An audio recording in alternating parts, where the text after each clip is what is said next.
The question simple है, आप लोग यहाँ क्यों बैठे हो? आपका मोटिव क्या है बैठने का? हाँ, कुछ सीखना? क्या सीखना चाहते हो?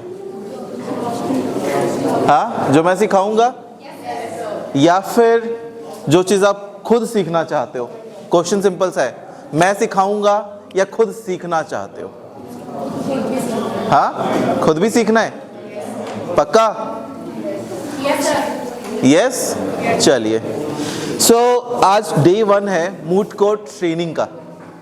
Day 1 moot court training. इसमें सबसे पहला ही चीज है कि मूट कोर्ट होता क्या है और इसकी ट्रेनिंग की रिक्वायरमेंट क्यों है आपको। मूट कोर्ट, कोई पता है मूट कोर्ट होता क्या है? हाँ बताओ। मूट कोर्ट नहीं, मूट कोर्ट होता क्या है? एनीवन? मूट कोर्ट होता क्या है? Anyone?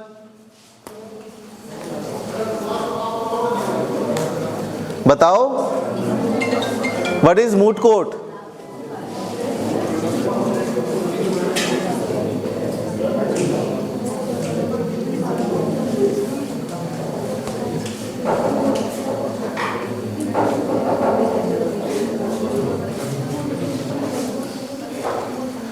So tell me what is moot court, जिसकी ट्रेनिंग लेने आप आए हो, होता क्या है?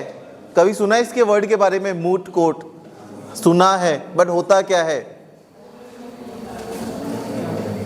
बताओ, एनीवन? Moot court? हाँ, कोर्ट का प्रीफेस, ठीक है। और एनीवन? और मूट कोर्ट सीखना क्यों है? क्यों जरूरी है मूट कोर्ट आपके लिए? मूटिंग क्यों जरूरी है आपके लिए? उससे पहले तो हमें पता होना चाहिए ना मूट कोर्ट है क्या, तभी हम मूटिंग पे जाएंगे। तो है क्या मूट कोर्ट?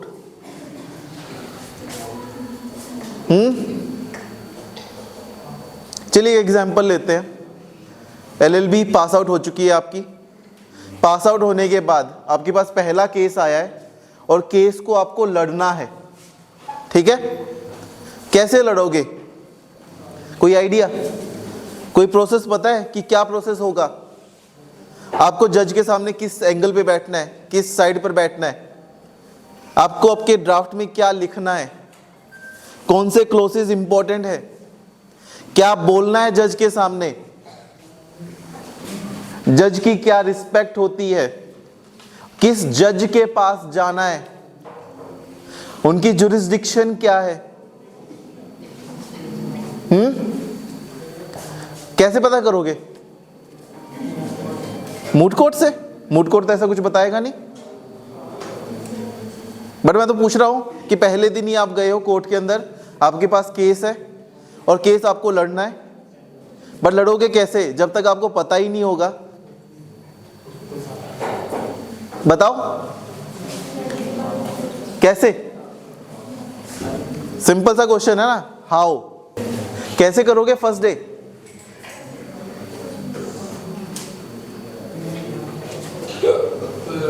एनीवन?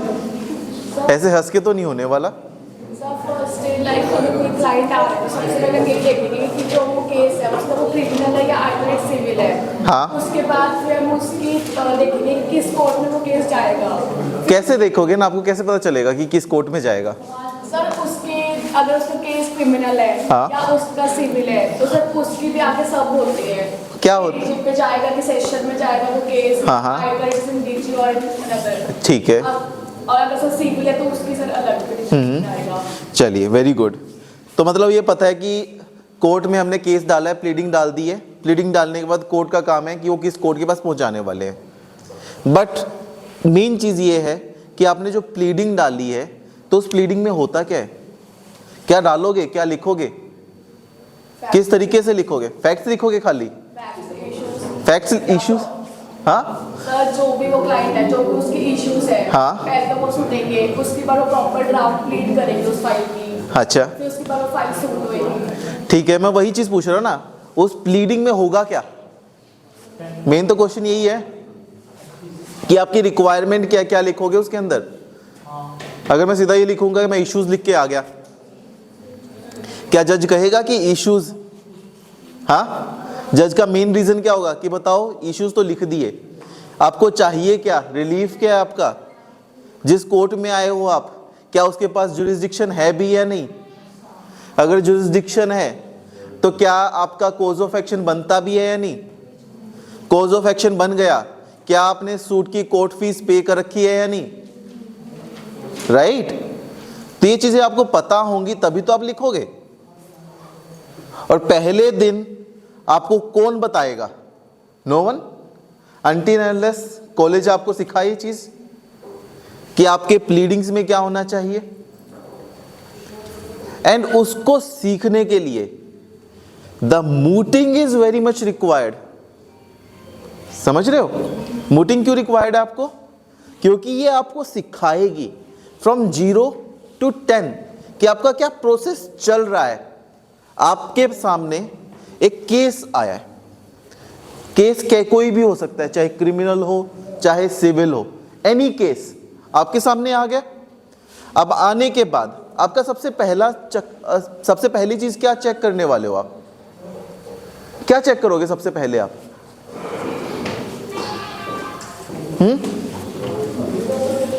क्या चेक करोगे? क्या केस बनता है या नहीं? क्या उस केस के अंदर कोज ऑफ एक्शन है या नहीं? अगर मैं कोज ऑफ एक्शन की बात करूं, होता क्या है कोज ऑफ एक्शन? बताएगा कोई कोज ऑफ एक्शन है क्या असली में? हर कोई बोलता रहता है COA, cause of action, cause of action, cause of action. है क्या? सोचो, है क्या कोज ऑफ एक्शन? क्या कोज है जिसके लिए मैंने एक्शन लिया है आपके खिलाफ? ऐसा क्या कोज है जिसके खिलाफ मैं एक्शन लेना चाह रहा हूं आपके खिलाफ? अब कोज ऑफ एक्शन को ध्यान से देखो। अब एक पर्सन है, हमने अभी सामने दीवार पे लिखा हुआ है ना, फंडामेंटल ड्यूटीज कुछ है ना, लिखा हुआ है सामने बाहर। अब ड्यूटीज के सामने ना एक पर्सन का राइट होता है, ठीक है? आप यहां बैठे हो, यहां बैठकर आपका राइट क्या है कि मैं आपको कुछ सिखाऊं, है ना? What is your right? कि मैं आपको वो पर्टिकुलर नॉलेज सिखाऊं। बट अगर मैं आपके राइट को वॉयलेट करता हूं और मैं कहता हूं कि मैं आपको नहीं सिखाऊंगा, हाँ, क्या मैंने अपनी ड्यूटी ब्रीच कर दी? कि मेरी ड्यूटी थी आपको सिखाने की, मैंने अपनी ड्यूटी तोड़ दी। आपका राइट था सीखने का, मैंने अपनी ड्यूटी फुलफिल नहीं करी। तो इससे क्या हुआ? एक एक्शन अराइज होगा। क्या एक्शन होगा? That when a person violates your right and that right is attaching a duty of other person, और वो other person किसका है? कौन है वो other person? मैं। मेरा ड्यूटी थी आपको पढ़ाने की, मैंने ड्यूटी वॉयलेट कर दी। आपका राइट था वो नॉलेज लेने का, बट वो आपको नॉलेज डिलीवर नहीं हो पाई। ऐसी सिचुएशन पे राइट वॉयलेट हो गया। अब राइट वॉयलेट होगा तो कोज ऑफ एक्शन अराइज होगा।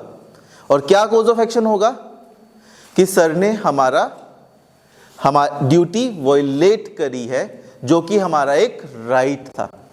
दैट मीन्स राइट्स और ड्यूटीज क्या होंगे? को रिलेटिव। एक पर्सन का राइट है, दूसरे पर्सन की ड्यूटी है ना? दैट मीन्स मैं जो अपना राइट एक्सरसाइज करता हूं, वो किसके खिलाफ एक्सरसाइज करता हूं? All of them. किसके खिलाफ? All of you guys. और आप में से कोई भी मेरी ड्यूटी को, कोई भी मेरे राइट को वॉयलेट करेगा तो मैं किसके खिलाफ सूट फाइल करूंगा? जिसने वो ड्यूटी वॉयलेट की है। समझ गए? ऐसे ही आपका घर है एक, और उस घर में रहने का राइट किसका है? आपका। एक दिन मैं आता हूं और मैं आपको उस घर से बाहर निकाल देता हूं, तो मैंने क्या किया? आपका राइट वॉयलेट कर दिया। उस राइट के सामने मेरी क्या ड्यूटी थी? कि मैं आपके राइट को वॉयलेट ना करूं, आपके राइट को प्रोटेक्ट करूं। अगर मैं प्रोटेक्ट नहीं करूंगा तो आपका क्या राइज हुआ? Cause of action. और क्या केस फाइल करोगे? ट्रेसपास का। समझ गए?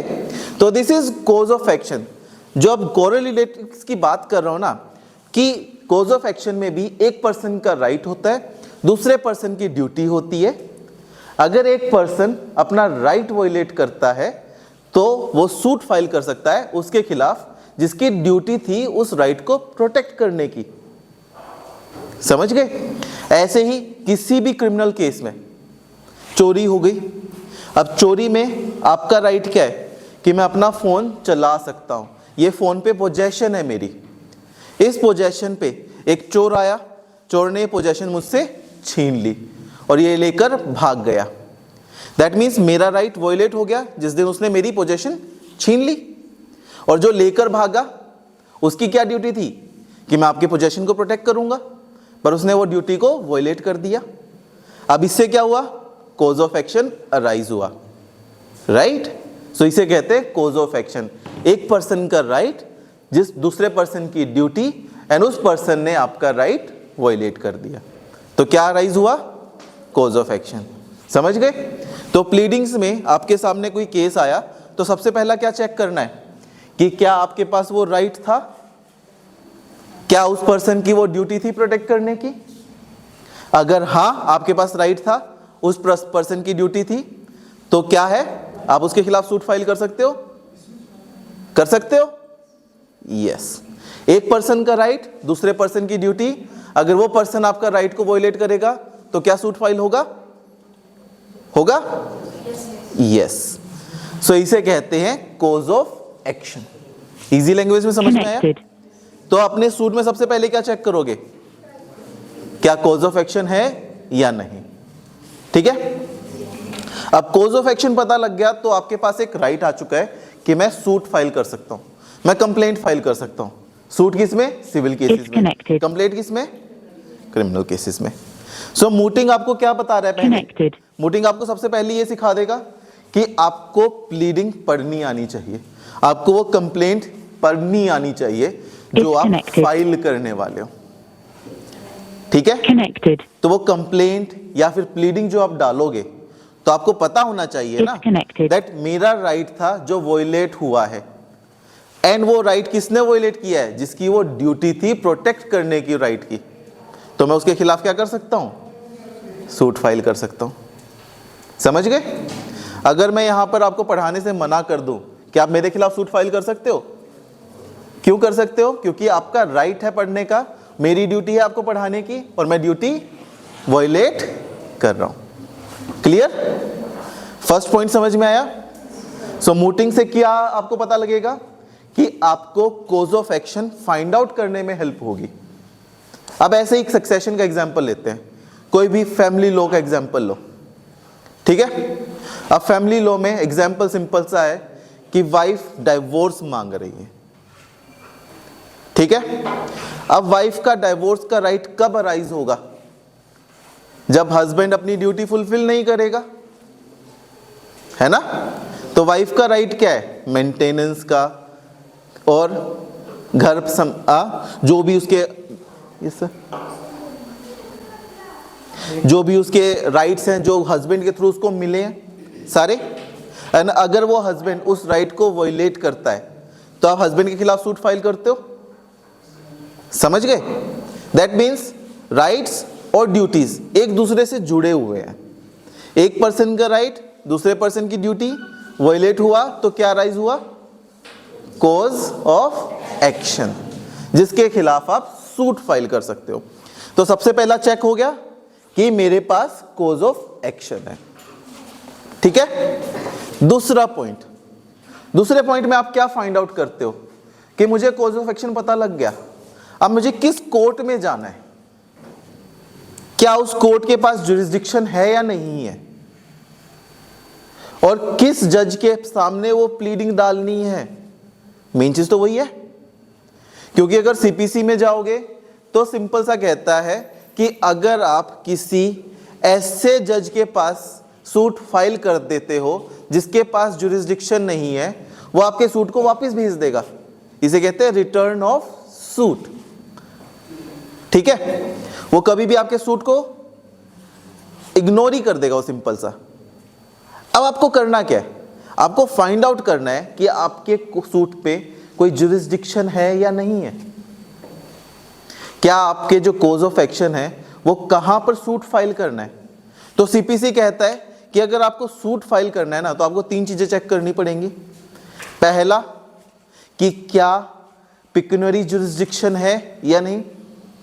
पिक्यूनरी जुरिस्डिक्शन वो होती है कि हर एक कोर्ट का डिसाइडेड मैटर होता है कि वो इस मैटर तक को, इस रुपए तक के मैटर को डिसाइड कर सकते हैं, सुन सकते हैं, इस पे कॉग्निजेंस ले सकते हैं।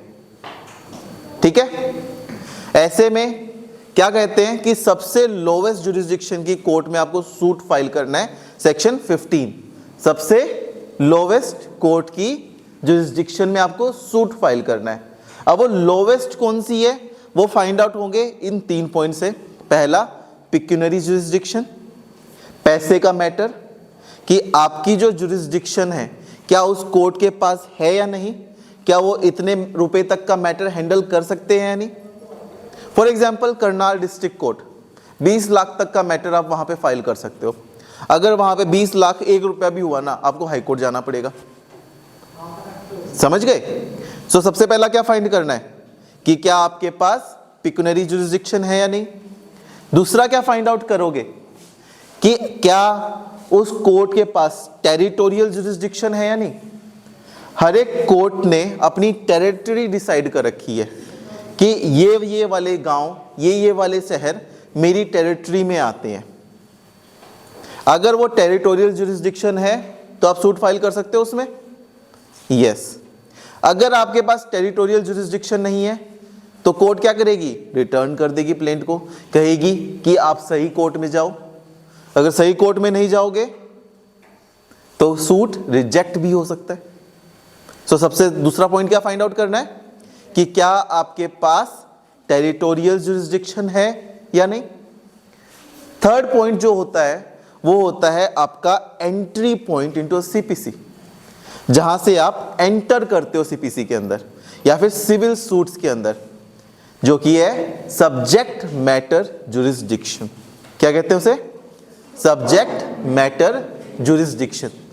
अब ये वो जुरिस्डिक्शन है जो कहता है कि अगर आपका सूट सिविल नेचर का है, क्या कह रहा हूं, सिविल नेचर का है, और उस नेचर को, सिविल नेचर को एक्सप्रेसली या फिर इम्प्लाइडली उस एक्ट ने बार ना कर रखा हो तो आप सूट फाइल कर सकते हो, कर सकते हो, यस। अब क्वेश्चन ये आ जाता है कि सिविल नेचर का सूट कौन सा होता है, और सिविल नेचर के सूट होने के बाद क्या उस कोर्ट के पास वो सूट हैंडल करने की पावर है या नहीं।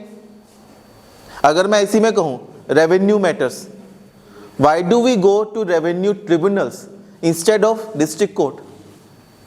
मोटर व्हीकल एक्ट के जो भी इंसिडेंट्स होते हैं उनके ट्रिब्यूनल में क्यों जाते हैं हम, सिविल कोर्ट में क्यों नहीं जाते, है तो वो भी पैसे के matter, right. That means court ने भी अपना सब्जेक्ट मैटर डिसाइड कर रखा है कि ये सब्जेक्ट मैटर होगा तो मेरे पास आ जाओ, नहीं है तो कहां जाओ, जिस कोर्ट के पास है उधर चले जाओ। समझ रहे हो। सो पहला पॉइंट क्या आपने चेक किया, क्या मेरे पास कोज ऑफ एक्शन था। दूसरा क्या चेक किया, क्या मेरे पास जुरिस्डिक्शन है। अब जुरिस्डिक्शन पता लगते ही तीसरा पॉइंट आप क्या फाइंड आउट करोगे कि मुझे चाहिए क्या है, किस टाइप का रिलीफ चाहिए मुझे आपसे, क्या मुझे कंपनसेशन चाहिए, क्या मुझे इंजंक्शन चाहिए, या फिर एनी अदर मैटर चाहिए। समझ रहे हो, क्या चाहिए मुझे आपसे, बताओ। क्या रिलीफ का भी आपको आइडिया है कि रिलीफ कौन सा मांगते हैं, कब क्या मांगना चाहिए। फॉर एग्जाम्पल आपका राइट है अपने घर में पीसफुली रहने का, जहां पे हर रोज सनलाइट आ रही है, देखो कितनी अच्छी आ रही है यहां से, ठीक है। एक दिन मैं बहुत मजे से आया, घर में बैठा, बैठते ही पता लगा कि सामने वाले ने घर बनाना स्टार्ट कर दिया, और वो घर भी 10 मंजिल बनाने लगा है सीधा। अब 10 मंजिल घर बनाते ही क्या आपका सनलाइट का राइट रुकेगा, रुकेगा। बट एक साइड वो भी कहेगा कि घर बनाने का तो राइट मेरा भी है। क्या ऐसा कोई राइट है जो आपके राइट को वॉयलेट करके सुपरसीड करे। तो ऐसी सिचुएशन में आपके पास क्या रिलीफ है। अपने सनलाइट वाले राइट को प्रोटेक्ट करने के लिए। कौन सा रिलीफ है? क्या पैसे से काम चल जाएगा? हाँ, क्या पैसे से आपका काम चल जाएगा कि वो पैसा देकर आपका मुंह बंद करवा दे? या फिर is there any other right जो आप कोर्ट से मांगोगे? Is there any other right? क्या मांगोगे बताओ? कौन सा राइट है आपके पास? Easementary right is different thing. वो तो ईजमेंट में आ जाता है, प्रीएम्पशन में आ जाएगा वो तो सब। मुझे बताओ ना कि मुझे उस राइट को प्रोटेक्ट करने के लिए आपके पास रिलीफ क्या है? What is the relief you are asking from me? मैं कोर्ट हूं, बताओ मैं आपके लिए कैसे हेल्प करूं जब तक आपको ही पता ना हो कि आपको रिलीफ क्या चाहिए। हाँ बताओ, अगर आपको ही नहीं पता तो फिर मैं कैसे हेल्प करूंगा आपकी? कौन सा रिलीफ मांगोगे? सोचो एक बार। क्या आपको कंपनसेशन चाहिए? नहीं। आपको क्या चाहिए कि उसकी बिल्डिंग बंद होनी चाहिए, उसका काम रुकना चाहिए। तो क्या मैं ऑर्डर मांगूंगा उनसे? इंजंक्शन। हाँ, मैं उसको कहूंगा ना कि इंजंक्ट हिम, उसको आगे काम मत करने दो, मेरा राइट खराब हो जाएगा पूरा, है ना। ऐसी एक और एग्जांपल लेते हैं। एक पर्सन है, ठीक है, उसको ना अपनी गाड़ी से बहुत लगाव था, इतना प्यार था कि उसको बहुत चमका के रखता था, ठीक है। एक दिन मैं गया, मैंने उसको यारी दोस्ती का प्रॉमिस कर दिया कि मैं तेरी गाड़ी बिल्कुल सेफ एंड सही हालत में तेरे को वापस दे दूंगा, मुझे जाना बहुत जरूरी है कहीं पर, ठीक है। मेरा उस गाड़ी के साथ बहुत प्यार है, मेरा दोस्त उसको लेकर चला गया। बट जब वो चला गया ना, जहां पर गया था वहां से वो गाड़ी चोरी हो गई। अब ऐसी सिचुएशन पे मुझे मेरी गाड़ी वापस चाहिए या पैसा चाहिए? हाँ, गाड़ी। अब मैं कोर्ट के पास जाऊंगा, कोर्ट कहेगी कि गाड़ी, चलो ठीक है गाड़ी दिलवा देते हैं, पर वो कैसे मिलेगी? वो तो चोरी हो गई। क्या पैसा इनफ होगा उस चीज में? तो रिलीफ कैसे सोचोगे? क्या रिलीफ होना चाहिए आपका? किस तरीके का रिलीफ होना चाहिए? ऐसे ही मोनालिसा की पेंटिंग है, उसको कोई खराब कर दे, तोड़ दे, तो क्या वो मोनालिसा की पेंटिंग वापस आ सकती है? तो क्या रिलीफ मांगोगे उस टाइम पर? पैसा? क्या वो पैसा इनफ होगा? हो सकता है। हाउ? किसी के जज्बातों को कैसे पैसे से काउंट करोगे आप? हाँ, so are you understanding the point कि हम मूटिंग किस लिए रिक्वायरमेंट है? पहला, आपको कोज ऑफ एक्शन पता चले कि कोज ऑफ एक्शन होता क्या है। दूसरा, आपको जुरिस्डिक्शन पता चले कि कोर्ट्स की जुरिस्डिक्शन कैसे फाइंड की जाती है। तीसरा, आपको रिलीफ क्या मिलना है, रिलीफ क्या होना चाहिए जिससे कि आपके क्लाइंट को सेटिस्फैक्टरी रिजल्ट मिल जाए, वो भी तो फाइंड आउट करना जरूरी है। क्योंकि आपका क्लाइंट तो आप पे भरोसा करेगा कि मुझे ये दिलवा दो, पर दिलवाएंगे कैसे? एग्जैक्ट रिलीफ हो क्या सकता है, कितना दिलवाना है, मेन चीज तो वो है ना। आप कोर्ट के पास चले जाओगे, कोर्ट तो आपसे ही पूछेगी ना कि क्या चाहिए आपको, राइट? तो क्या चाहिए वो कैसे फाइंड करोगे? जब तक आपको रिलीफ नहीं पता होगा कि हम अपने क्लाइंट को क्या रिलीफ दिलवा सकते हैं। For example, acid attack victims, acid attack victims में आप एक्यूज्ड को सजा दिलवा सकते हो, क्या वो इनफ होगा उस लड़की के लिए? होगा कभी इनफ? तो डोंट यू थिंक उसके साथ उसको कंपनसेशन भी चाहिए होगी, right? So this is how you have to find कि आपको लॉ की नॉलेज है, बट लॉ के साथ आपको क्या रिलीफ मांगना है, किस तरीके से मांगना है और कितना मांगना है, उसकी भी तो नॉलेज होनी चाहिए। और वो कहां से आएगी आपको? हाँ, जब आप मूटिंग करोगे, जब आप कॉम्पिटिशन्स में जाओगे, जब आप सीखोगे कि कैसे मूटिंग्स की जाती है, राइट। अब मूटिंग का मुझे समझ में आ गया, बेसिक क्या है, रिक्वायरमेंट क्या है, रीजन क्यों है पढ़ना, समझ गए, समझ में आया। 3 रीजन, पहला कॉज ऑफ एक्शन ढूंढना सीखना है, दूसरा जुरिस्डिक्शन ढूंढना सीखना है, तीसरा रिलीफ फाइंड आउट करना सीखना है, समझ गए। अब ये पता हो गया कि मुझे ये फाइंड आउट करना है, बट वो कैसे करोगे? क्या आपकी बुक्स में वो चीज लिखी हुई है? हाँ, क्या आपकी बुक्स ये आपको बताएगी कि आपको क्या रिलीफ चाहिए? किस कोर्ट के पास जुरिस्डिक्शन होगी? बुक्स में ये पता लग जाएगा जुरिस्डिक्शन क्या है, बट रिलीफ क्या चाहिए वो कैसे पता करोगे?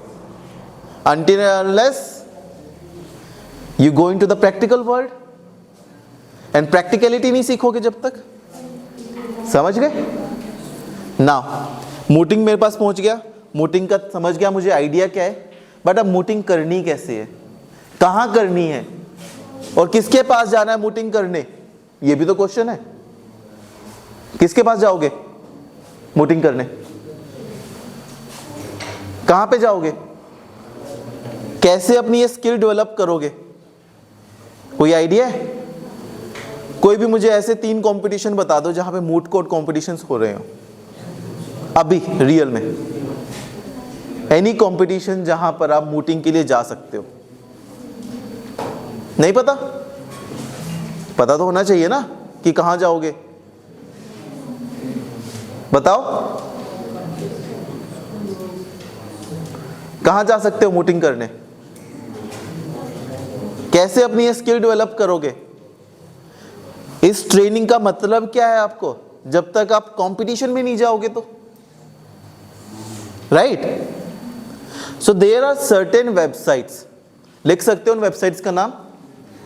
सबसे पहली वेबसाइट लिखो लॉ ऑक्टोपस, LAWCTOPUS.com, लॉक्टोपस LAWCTOPUS.com, जहां पर डेली नोटिफाई किया जाता है कि यहां पर मूट कोर्ट कंपटीशन ओपन हुआ है, ठीक है। दूसरा है लॉ भूमि, LAWBHOOMI, lawbhumi.com, ठीक है। ये 2 वेबसाइट्स में आपको पता लग जाएगा कि यहां पर कॉम्पिटिशन्स ओपन हुए हैं, क्लियर। अगर आप यहां पर देखोगे तो there is a website called law octopus, दिख रही है एवरीवन? तो यहां पर एक मूड्स का ऑप्शन आता है, दिख रहा है मूड्स से, यहां पर आपके सामने मूड्स में ये कॉम्पिटिशन्स आ गए हैं, आ रहे हैं। सबसे पहला कंपटीशन क्या दिख रहा है? एक DV Patil deemed to be university है, जिन्होंने एक कंपटीशन रखा है जहां पर कैश प्राइस 80,000 रुपीज तक है विनर्स के लिए। अब मैं इस पे जाता हूं, खोल दिया, यस। अब ये देखो कंपटीशन दिखा। अब कंपटीशन की पूरी डिटेल्स यहां पर आ गई है कि किस पर्टिकुलर फील्ड के रिगार्डिंग ये कंपटीशन है, एलिजिबिलिटी क्या है, इंपॉर्टेंट डेट्स क्या क्या है, सबमिशन डेट्स, अराइवल डेट्स क्या क्या होंगी, रजिस्टर कैसे करना है। अब मेन चीज है कि फाइंड आउट करना कि कंपटीशन की एग्जैक्ट मेमोरियल क्या है। कोई बता सकता है मेमोरियल होता क्या है? एनीवन? अब आपको फाइंड आउट करना है कि आपका की स्किल एरिया क्या है, किस एरिया में आपको इंटरेस्ट है जिसमें आप अपनी स्किल्स डेवलप करना चाहते हैं। How many of you are here for criminal laws matter? किसका इंटरेस्ट है क्रिमिनल लॉ के मैटर्स में? एनीवन? क्रिमिनल लॉ के मैटर्स में किस किस का इंटरेस्ट है? सिविल लॉ के, सिविल लॉज आपके, ठीक है। पहले स्टार्ट करते हैं क्रिमिनल लॉ का मैटर। आपके सामने मेमोरियल आ गया है। हेलो, बस इधर।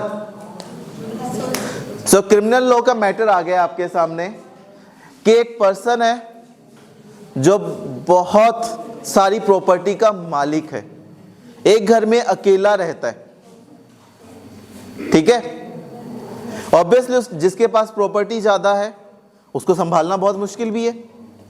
एक दिन क्या हुआ, 5-6 लोग आए, 5-6 लोग आकर उनके ऊपर हमला किया और डकैती करके भाग गए। क्लियर? अब पुलिस क्या करेगी? इन्वेस्टिगेशन स्टार्ट करेगी कि वो डकैती करने वाले लोग कौन थे। अब ड्यूरिंग दैट पुलिस ने 5 लोगों को अरेस्ट किया। किसको? 5 लोगों को अरेस्ट किया है। एंड अरेस्ट करने के बाद उनको मजिस्ट्रेट के सामने पेश कर दिया है एंड अपनी चालान बुक सबमिट कर दी है कि इनके खिलाफ मैंने ये चार्जेस लगाए हैं। नाउ एक पर्सन खड़ा होगा स्टेट के बिहाफ पर, जिसे कहते हैं प्रोसिक्यूटर। एक पर्सन होगा जो डिफेंस के खिलाफ पर खड़ा होगा एंड एक पर्सन होगा जो रिसर्च करेगा कि वेदर द केस इसमें कोज ऑफ एक्शन बनता भी है या नहीं, क्या उस पर्सन ने वो पर्सन जो एक्यूज्ड है उसने वो पर्टिकुलर ऑफेंस किया भी है या नहीं, ठीक है। ऐसे एक पूरा केस बनेगा, प्रोसिक्यूशन अपनी स्टोरी स्टार्ट करेगा, डिफेंस अपना डिफेंस लेकर आएगा। नाउ मूट कोर्ट कॉम्पिटिशन में क्या होगा कि आपके सामने मेमोरियल रख दिया है, फैक्ट्स बता दिए हैं कि ये फैक्ट्स हुए थे, इस तरीके से ऑफेंस हुआ था। नाउ आपको एक पर्सन को स्टेट बनना है, एक पर्सन को एक्यूज के बिहाफ पे लड़ना है, ठीक है। 2 टीम बनेंगी, जिस टीम में पहली टीम होगी जिसमें 2 पर्सन होंगे जो प्लीडर्स होंगे, जो प्लीड करेंगे, एक पर्सन होगा रिसर्चर। मूट कोर्ट में हमेशा 3 टीम, एक टीम में 3 मेंबर्स होते हैं। पहला स्पीकर 1, स्पीकर 2 एंड रिसर्चर। कौन कौन? Speaker 1, speaker 2, researcher. इसको कहते हैं टीम। ये 3 लोग अपनी प्लीडिंग्स बनाएंगे। पहले 3 लोग किस पे बनाएंगे? On behalf of state. दूसरे 3 लोग किस चीज पे बनाएंगे? Against the state. ना क्वेश्चन है कि जो पर्सन स्टेट के बिहाफ पे है वो कैसे प्रूव करेगा कि ऑफेंस हुआ था, और जो स्टेट के अगेंस्ट में है, एक्यूज्ड पर्सन के बिहाफ पर है, वो कैसे प्रूव करेगा कि ऑफेंस नहीं हुआ था। किसके ऊपर बर्डन ऑफ प्रूफ ज्यादा होगा, किसको प्रूफ करने की पावर, मतलब कैसे प्रूव करोगे, कौन से एविडेंसेस लेकर आओगे और किस एविडेंस को शो करोगे, दैट इज द क्वेश्चन। मूटिंग आपको क्या बताएगी कि कैसे रिसर्च कर लिया आपने, बट कैसे पेश किया जाए आपके argument, that is the main thing. For example, अगर हम क्रिमिनल मैटर की बात करते हैं तो वहां पर कहते हैं कि जब एप्रिशिएशन ऑफ एविडेंस होती है ना, तो appreciation on behalf of the state इतना होना चाहिए कि आपको बियॉन्ड रीजनेबल डाउट जाकर अपने केस को प्रूव करना है। वेयर एज ये एक्यूज के टाइम पर देखा जाएगा तो उसको बियॉन्ड रीजनेबल डाउट नहीं जाना, उसको सिर्फ और सिर्फ क्या करना है, जज के माइंड में क्वेश्चन मार्क उठाना है कि ऐसा हो ही नहीं सकता, right. That means burden of proof किसके ऊपर ज्यादा है? स्टेट के ऊपर। तो स्टेट कैसे प्रूव करेगी? वो चेन ऑफ सर्कमस्टेंस बनाएगी, ए फैक्ट को बी फैक्ट के साथ प्रूव करेगी कि एक चेन ऑफ सर्कमस्टेंस बनती है तो मान सकते हैं कि उसी ने ऑफेंस किया, राइट। ऐसी एक्यूज्ड क्या करेगा? वो सिर्फ और सिर्फ उस चेन ऑफ सर्कमस्टेंस को तोड़ेगा एंड तोड़ने के बाद क्या होगा? वो केस जीतेगा, राइट। ऐसी एक केस की बात करते हैं, सुनना चाहते हो? Case Santosh Singh Rani versus state of Delhi NCT. Case का नाम क्या है? Santosh Singh Rani versus state of Delhi NCT. इसका नाम प्रियादर्शनी माटू केस के नाम से भी जाना जाता है। किस केस के नाम से? प्रियादर्शनी माटू केस के नाम से। इस केस में क्या हुआ था? देयर वाज अ बॉय जो बहुत ही इन्फ्लुएंशियल फैमिली से आता है, उसके फादर डीएसपी थे, ठीक है, बहुत ही इन्फ्लुएंशियल फैमिली से आता है, जिसके फादर क्या है, डीएसपी। दैट मीन्स पुलिस को जेब में लेकर चल रहा है वो अच्छे से, पुलिस वाले उसका कुछ नहीं कर सकते, है ना। हो सकता है ना, जिसके फादर डीएसपी है, पुलिस वाले से कुछ कहेंगे, कभी भी नहीं। नाउ वो दिल्ली यूनिवर्सिटी में पढ़ता है। संतोष सिंह रानी वाले केस में पर्सन क्या है, इन्फ्लुएंशियल है, एंड वो क्या कर रहा है, वो पुलिस को जेब में लेकर चल रहा है। एक दिन क्या होता है, वो जब पढ़ रहा होता है ना, तो पढ़ते पढ़ते ना उसको एक लड़की पसंद आ जाती है। केस समझ में आया, स्टार्टिंग हुई है इन्फ्लुएंशियल पर्सन, एक लड़का जो दिल्ली यूनिवर्सिटी में पढ़ता है, उसको एक लड़की बहुत पसंद है जिसका नाम है प्रिया, ठीक है। वो उसके पीछे भागता रहता है, बहुत आगे पीछे उसको परेशान कर रहा है बहुत ज्यादा। इट इज अ फैक्ट कि वो उसे परेशान कर रहा है, और लड़की परेशान भी हो रही है। उसने अपने प्रिंसिपल को कंप्लेंट तक कर दी है दैट ये पर्सन मुझे बहुत परेशान करता है। But being an influential person, क्या प्रिंसिपल उसका कुछ करेगा, नहीं। दैट मीन्स उसने कंप्लेंट लिखकर छोड़ दी। ऐसे ही वो उसके आगे पीछे घूमता रहा। उसने हार मानकर कहां पे चली गई, पुलिस स्टेशन, एंड वहां पर कंप्लेंट फाइल कर दी, एफआईआर हुई, एंड उस लड़के से पीछा छुड़वाने की कोशिश की गई। ऐसी सिचुएशन पे पुलिस वाले कुछ कर सकते थे उसके लिए, इतना इन्फ्लुएंस। तो क्या हुआ, पुलिस वालों ने उसको एक बॉडीगार्ड दे दिया कि he will protect you from that person. Bodyguard किसके साथ रहने लगा, उस लड़की के पास, ठीक है। नाउ डे ऑफ इंसिडेंट की बात करते हैं अब। डे ऑफ इंसिडेंट स्टार्ट होता है सुबह के टाइम पर, जब वो लड़का, उसको पता लगता है कि वो लड़की घर में अकेली है, सिर्फ और सिर्फ बॉडीगार्ड उसके साथ है, ठीक है। तो वो कॉलेज के बहाने घर, कॉलेज की तरफ जाता है। पता लगती ही वो उसके घर की तरफ डायरेक्शन मोड़ देता है। डायरेक्शन मोड़ने के बाद उसके घर में एंटर करता है। उसको पता लगता है कि बॉडीगार्ड कहीं बाहर गया है डॉगी को लेकर। लड़की घर में अकेली है, उन दोनों के बीच में हाथापाई होती है। वो उसके साथ गलत काम करता है, एंड ही मर्डर्स हिम, ठीक है, मर्डर्स हर। अब उसका मर्डर होने के बाद वो वहां से भागता है, एंड ड्यूरिंग दैट टाइम उसके हाथ में चोट लगती है, हाथ में फ्रैक्चर आता है, और उसका हेलमेट टूट जाता है। नाउ अब जो वहां से भाग रहा था, सामने नेबर्स भी रहते होंगे, किसी ने तो देखा होगा। तो एक नेबर ने देख लिया था उसे जाते हुए, एंड वो बाइक उठाता है। बाइक उठाने के बाद डॉक्टर के पास जाता है, प्लास्टर करवाता है, एंड डीयू यूनिवर्सिटी में जाने की कोशिश करता है। अब दिल्ली यूनिवर्सिटी में क्लास लेने के लिए आपको कहीं ना कहीं अटेंडेंस तो देनी होगी, और वो अपनी इन्फ्लुएंस का यूज कर कर वहां पर अटेंडेंस देने की कोशिश करता है। अब उसका रीजन क्या था कि वो ये शो करना चाहता था कि ड्यूरिंग दैट ऑफेंस वो कहां पे था, कॉलेज में, यूनिवर्सिटी में, ठीक है ना। वो ऐसा काम करते हुए जो वहां पर लाइक वॉचमैन था, वो उसके साथ हाथापाई हो जाती है, एंड हाथापाई होने के बाद उसको क्लास में एंटर नहीं जाने दिया जाता है। नाउ केस आता है पुलिस के पास, पुलिस इन्वेस्टिगेशन करती है, ठीक है, एंड इन्वेस्टिगेशन के बाद चालान फिट हो जाता है। नाउ अब दो पार्टीज बनेंगी, पहला स्टेट, दूसरा एक्यूज्ड, बनेंगी दो पार्टी। स्टेट का काम क्या है, स्टेट का क्या काम होगा यहां पर, जल्दी बताओ, स्टेट का क्या काम होगा, केस को प्रूव करना, एक्यूज के खिलाफ केस बनाना। तो कैसे बनाएंगे, वो डॉट्स कनेक्ट करेंगे, A B C D E F, सारे डॉट्स कनेक्ट होंगे तो चेन ऑफ सर्कमस्टेंस क्रिएट होगी। तो डॉट्स कैसे क्रिएट करोगे आप, जब आपको एविडेंस का नॉलेज होगा कि कौन सा एविडेंस क्या प्रूव करता है। फॉर एग्जाम्पल, घर में सामान बिखरा पड़ा है, टूटा पड़ा है, इसका मतलब क्या है कि वहां पर इफेक्ट क्या है, लड़ाई का इफेक्ट हुआ होगा, उस लड़ाई में घर टूटा होगा, उसका हेलमेट टूटा है, दैट मीन्स वो कहीं पे लड़ के आया है ना। ऐसे ही जब वो भाग रहा था, नेबर ने देखा, दैट मीन्स नेबर ने उसको घर से बाहर निकलते हुए देखा, तो इसका मतलब क्या है कि उसने उस टाइम पे लड़ाई की, लड़ाई करने के बाद भागा है वहां से, राइट। तो ये क्या है? Chain of circumstance. अब ऐसे में जब वो सुबह निकला था कॉलेज के लिए, उसको पता लगा कि वो लड़की अकेली है घर में, ये क्या दिखाता है? क्या he had the opportunity as well as occasion. Occasion कब बना? जब उसको पता लगा कि घर में अकेली है, उसने उस ओकेजन का यूज किया और उसको अपॉर्चुनिटी में बना दिया, एंड वो उसके घर पहुंच गया।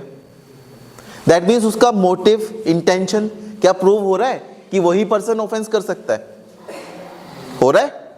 तो ऐसे आपने क्या किया? डॉट्स कनेक्ट करे हैं, एक डॉट से दूसरा डॉट कनेक्ट किया। अब क्वेश्चन ये है कि जो केस स्टार्ट करने वाला है उसका पहला काम क्या है? क्या कॉज ऑफ एक्शन अराइज होता है? अब कॉज ऑफ एक्शन क्या है? एक पर्सन का राइट, दूसरे पर्सन की ड्यूटी। अब उस लड़की का क्या राइट था? जीने का, हाँ, right to life, right to peaceful life, right to protection. Exactly. क्या उस लड़के ने उसके right to life, right to live with dignity violate किया है? तो इससे क्या एक्शन अराइज हुआ? Cause of action. अब कॉज ऑफ एक्शन क्या क्या होंगे बताओ? इसमें कितने कॉज ऑफ एक्शन होंगे?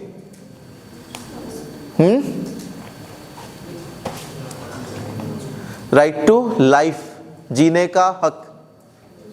किसको प्रोटेक्ट करना था? उस लड़के को, बट उसने उस राइट को वायलेट किया। क्या हुआ? मर्डर। सो पहला सिचुएशन क्या आएगा? कॉज ऑफ एक्शन क्या होगा? फैक्ट इन इशू क्या होगा? क्या मर्डर हुआ है सच में? क्या उस पर्सन का कोई मोटिव था? क्या पर्सन ने सही में मर्डर किया है? क्या उसके पास इंटेंशन थी? ये क्वेश्चंस आएंगे कोर्ट के पास। उन क्वेश्चंस का एक एक करके आंसर ढूंढना स्टार्ट करोगे आप। और वो स्टेट कैसे आंसर ढूंढेगी? एक सर्कमस्टेंस क्रिएट करके आपके लिए, एक स्टोरी लाइनअप बनाकर। ठीक है। अब ऐसे में ही मैंने मेमोरियल आपके सामने रख दिया है। मेमोरियल रखने के बाद ये दो रोज हैं जो बताएंगी कि स्टेट के बिहाफ पर क्या चेन ऑफ सर्कमस्टांस आप बना सकते हो। ये दो रोज हैं, ये बताने वाली है मुझे कि कैसे मैं अपने एक्यूज्ड को बचाऊंगा। ठीक है। और मैंने कल की इसमें लैंग्वेज में क्या कहा था? दिमाग से सोचना है, दिल से नहीं। आप लोग देखो इस चीज को बीच में बैठे हुए। तो बताओ, स्टेट अपनी केस स्टार्ट करना चाहता है तो आप क्या बोलोगे? हाँ, यू आर द स्टेट, आपको केस स्टार्ट करना है तो आप क्या बोलोगे? एक जना खड़ा होके क्या बोलने वाले हो आप कोर्ट में? एनीवन? अगर आप बोलोगे नहीं तो यहीं पर हार जाओगे। एक्यूज तो वैसे ही जीता जिताया है। बताओ, फैक्ट समझ में आ गए ना सबको? तो बताओ अब कैसे जीतोगे इस केस को?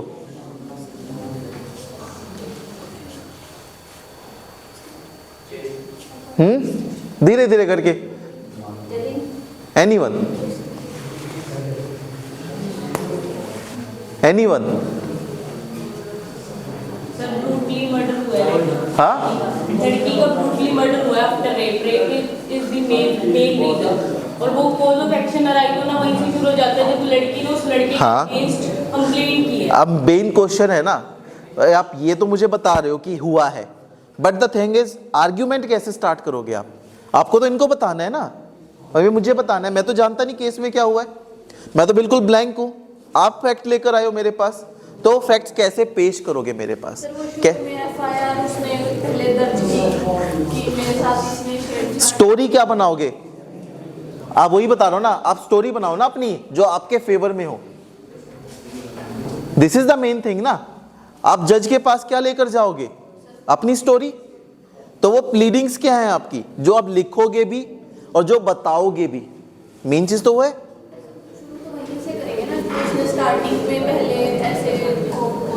वही तो प्लीडिंग है। स्टार्ट तो करोगे, पर कहीं से तो स्टार्ट करोगे। खड़ी होके बताओ कि क्या स्टार्ट करने वाले हो आप। बताओ कैसे स्टार्ट करोगे? पहले तो आप जज को क्या बोलोगे? माय लॉर्ड या फिर सर? यस, तो बताओ नहीं, मुझे स्टोरी बताओ। अपने स्टोरी क्या बनाई अपने दिमाग में कि माय लॉर्ड कि वो शुरू में उसके घर गया, फिर वहाँ पे उसकी वहाँ रेप करने के बाद, उसकी मर्डर करने के बाद बाहर बॉडीगार्ड से। क्या आप सीधा ऐसा नहीं कह सकते कि माय लॉर्ड एक्यूज के खिलाफ ये चार्जेस पे केस स्टार्ट हुआ है, ये चार्जेस में हमारे इसमें ये फैक्ट्स हुए थे, इन फैक्ट्स के बेसिस पे ये एविडेंसेस है मेरे पास, ऐसे कुछ लेकर आओगे या फिर सीधा स्टोरी बताओगे? द क्वेश्चन इज जज को पास कितना टाइम है? फैक्ट्स बताने के बाद सर, उसकी हाँ? सेक्शंस बताने के बाद। क्या मतलब जज ये पूछेगा ना कि मेरे पास तो 5 मिनट है, 5 मिनट में आप मेरे को पूरा फैक्ट बता दो हुआ क्या है, सिर्फ 5 मिनट है,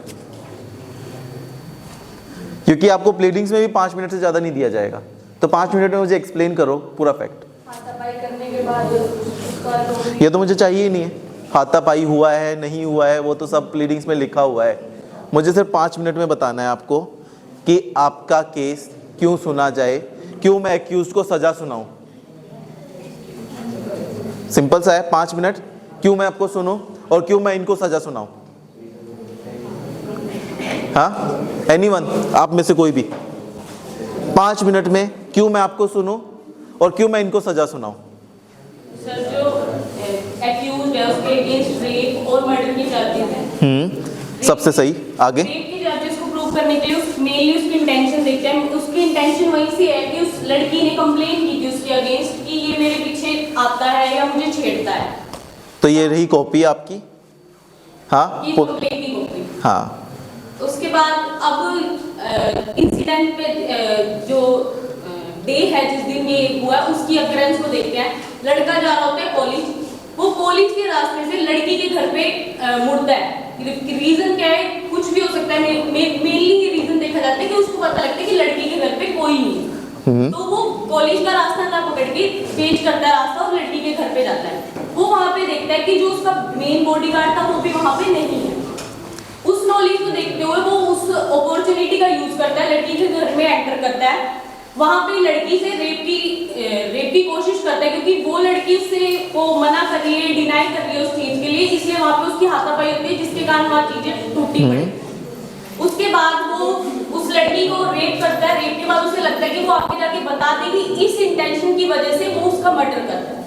उस मर्डर को छुपा से बच के वो निकल रहा होता है, तो निकलते हुए उसकी क्या कहते हैं हेलमेट टूटता है उसको भागते हुए उसका नेबर भी देखता है। नेबर को एज एविडेंस, उसकी मतलब एविडेंस की कॉपी है, तो उसने बताया कि वो उसे वहां से हड़बड़ाहट में भागते हुए देखता है। वो वहां से भाग के डॉक्टर के पास जाता है। डॉक्टर के पास मेडिकल रिपोर्ट है, क्योंकि उसके हाथ पे फ्रैक्चर आया था, भागते हुए दरवाजे में उसका हाथ वगैरह लगा हुआ, तो जिसकी वजह से उसके हाथ में फ्रैक्चर है। तो डॉक्टर की मेडिकल रिपोर्ट है, लड़की की मेडिकल रिपोर्ट है जिसमें उसके अगेंस्ट रेप दिखा और उसके सीमेंस भी मैच हुए हैं। और फिर वो डॉक्टर की मेडिकल, इस सारे इंसिडेंट से पता लगता है कि लड़की के साथ रेप हुआ और उसी रेप को छुपाने के लिए लड़की का मर्डर। करेक्ट। अब आपकी बारी है कि इनको कैसे आप अगेंस्ट में अपने आप को कैसे प्रूव करोगे कि ये जो बोल रहे हो झूठ है। अब आपके पास है एक्यूज, तो आप हो, बताओ प्रूफ, बताओ कोई एक person. This is what mooting is, आपका एक बोलने की क्षमता आई, राइट। अब आप बताओ ना, एज एन एक्यूज अपने क्लाइंट को कैसे प्रोटेक्ट करने वाले हो। शांत, बताओ कैसे प्रूव करोगे, कैसे प्रोटेक्ट करोगे अपने क्लाइंट को। चलो जल्दी से एक पर्सन खड़ा हो। Yes yes, how will you protect your clients. वही पैसा देने वाले हैं ना आपको, तो उनके लिए तो आपको झूठ भी बोलना पड़ेगा। तो हो जाओ, स्टार्ट, बताओ। चलो, हाँ सोचो सोचो, बताओ। यस एक पर्सन, चलो आप बताओ, करो आर्ग्यूमेंट दो इनको। क्या आर्ग्यूमेंट आपके पास? माय लॉर्ड से उन्होंने चार्जेस बताए हैं ये झूठे हैं, क्योंकि जिस दिन ये घटना हुई है उस दिन वह कॉलेज जा रहा था, यूनिवर्सिटी जा रहा था वो लड़का, और एक्चुअल में वो अगर उस डायरेक्शन से नहीं जा रहा है, वो उसके घर की तरफ गया, तो जरूरी नहीं है कि वो उसी के घर पर गया होगा। और हालांकि जो उनके घर में उसके सिम्टम्स मिले हैं, जो उनका कहना है तो अदर पार्टी का, तो वो कोई जानबूझकर भी पहुंचा सकता है। और दूसरी बात की, जब पुलिस वालों ने बॉडीगार्ड दिया तो उसकी बॉडीगार्ड की ड्यूटी थी, तो उसको बॉडीगार्ड को वहाँ पे होना चाहिए था। अब ये जरूरी तो नहीं है कि वही उसने किया होगा ये क्राइम।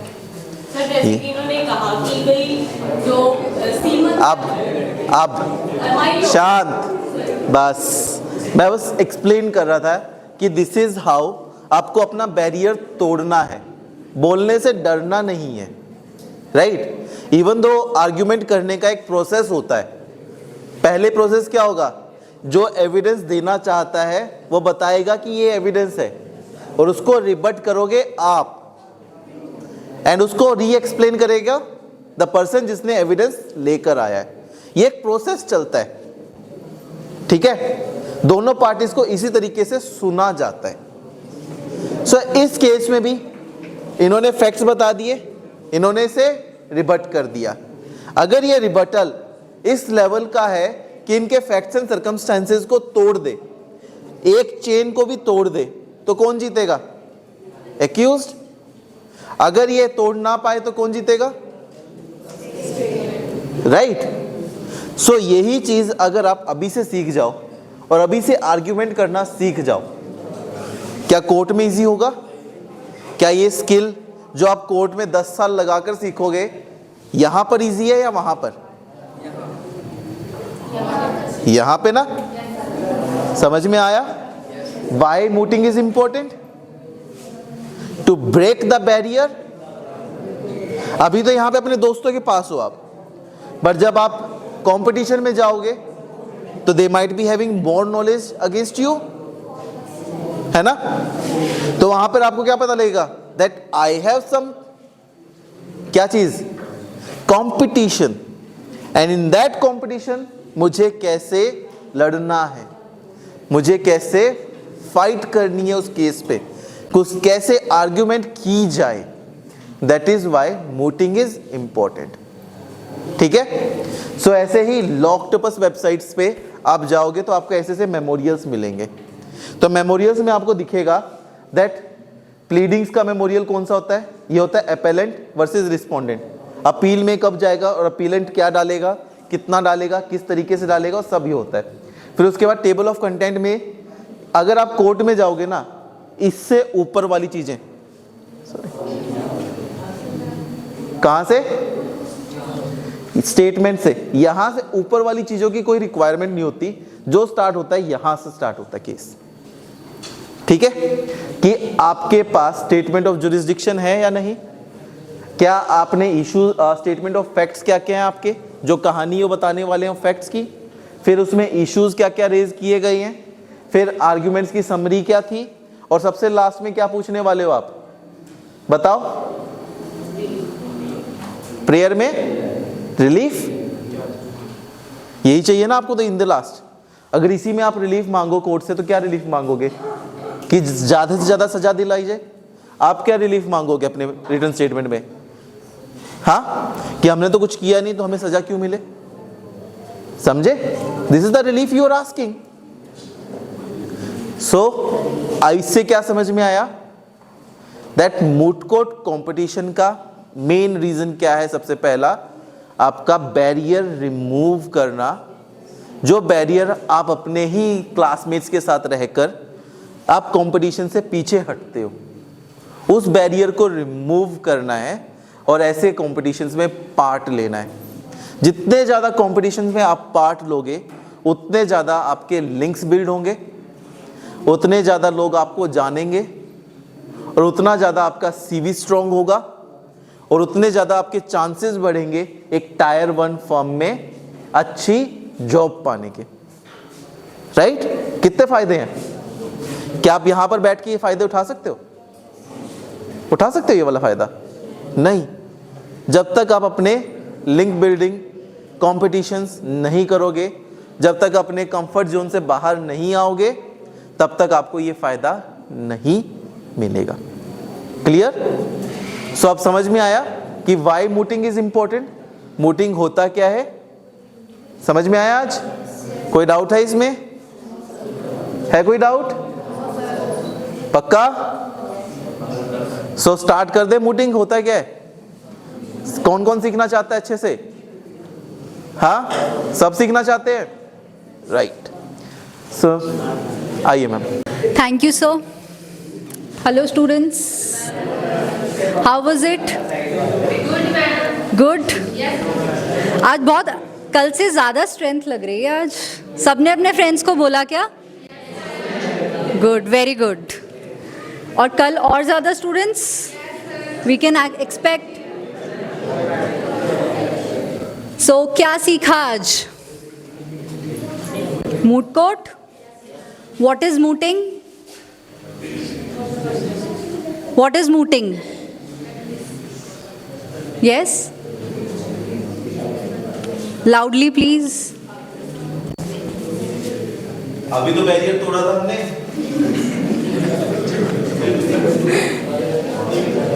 Okay, so क्यों करना है आपको मूट कोर्ट? क्यों सीखना है? ये तो पता होगा। ये तो बता सकता है कोई?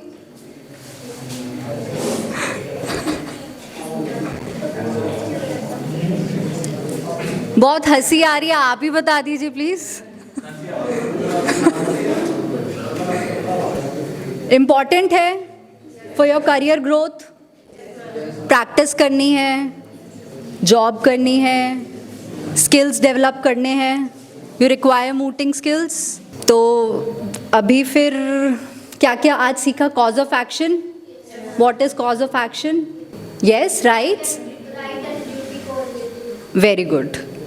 एक बात हमेशा याद रखना, जहाँ पे आपकी नाक खत्म होगी ना, सामने वाले की राइट्स वहाँ से शुरू होंगी। आपकी राइट्स यहाँ तक हैं सिर्फ। अंडरस्टैंड? राइट्स इक्वल प्रोपोर्शनेट में duties. You can not infringe anyone's rights. आपकी ड्यूटी है, you have to take care of another's rights as well as yours. कोई आपकी राइट्स इन्फ्रिंज नहीं कर सकता, आप किसी की राइट्स इन्फ्रिंज नहीं कर सकते। और अगर होता है, then what action you have to take if your rights are being infringed? Cause of action arise होगा? कब होगा? जब आपकी राइट्स वायलेट होंगी। Very good, good. So memorials, आज सब एक काम करेंगे, आपका होमवर्क है। जैसे अभी सर ने 2 वेबसाइट्स बताई, आप सबने नोट डाउन की, लॉक्टोपस एंड लॉ भूमि। वहाँ पे जाएंगे आप, you will visit the sites and एक सिविल का मेमोरियल सिविल केसेस के लिए एंड एक क्रिमिनल के लिए, you will go through them. ठीक है, then we will discuss them tomorrow. क्या कंटेंट्स रहते हैं मेमोरियल, कैसे प्रिपेयर करेंगे आप, how do you go about researching when a cause of action arises, issues कैसे फ्रेम करेंगे, प्लेंटिफ, डिफेंडेंट। ठीक है, एनी डाउट्स? सब समझ आ गया? All clear? गुड।